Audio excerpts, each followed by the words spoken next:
When we concentrate on the structure and ordering of components within a sentence, we are studying the syntax of a language.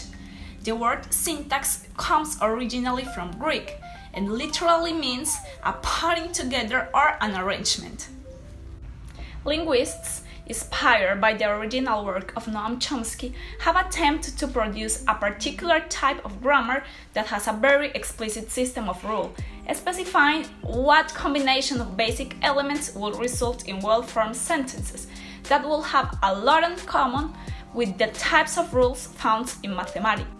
Indeed, Chomsky seems to have taken the view that the essential structure of language can be expressed in mathematical terms. He said that he would consider a language to be a set, finitive or infinitive, of sentences, and it is a good definition to keep in mind, as we try to take a close look at how the syntax, and only the syntax, of a language might be analyzed. It is necessary to say that generative grammar defines the syntactic structures of a language.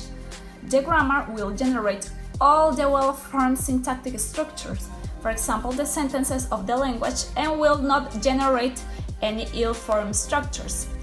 The grammar will have a limited number of rules, but will be capable of generating an infinite number of well-formed structures.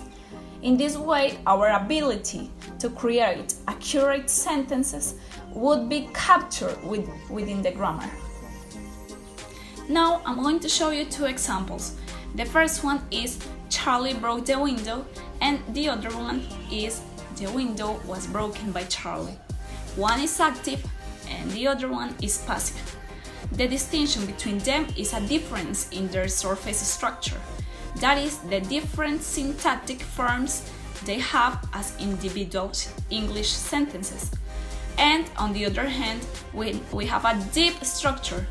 And the deep structure is an abstract level of structural organization in which all the elements determining structural interpretations are represented. Now, talking about symbols, we can now look at some of the ways in which syntactic analysis is presented. We have already encountered some symbols as abbreviations for syntactic categories. For examples of S, we have a sentences. The NP, we have a noun phrase. The N, we have a noun, and the art, we have an article, and so on and so on.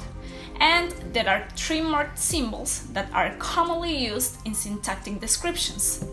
The first one is in the form of an arrow. It can be interpreted as a consists of or rewrites as. The second symbol is a pair of round brackets. Whatever occurs inside this round of brackets will be treated as an optional constituent. The third symbol is in the form of curly brackets. This indicates that only one element enclosed within the curly bracket must be selected. We use these types of brackets when we want to indicate that there is a choice from two or more constituents.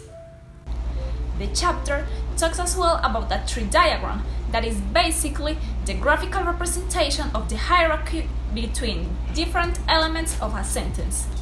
I'm going to show you this example.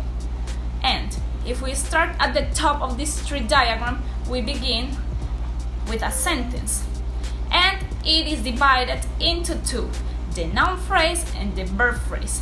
The noun phrase has an article, that is the, and a noun, that is the word girl.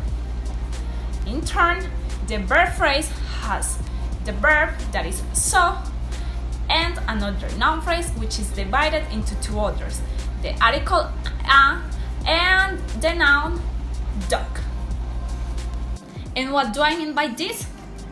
That syntax is a linguistic discipline that studies the order and the relationship of words or syntax in the sentence, as well as the functions they fulfill in order to achieve good sentences at the end. And that's all for today. I hope you have understood everything, and bye bye. See you later.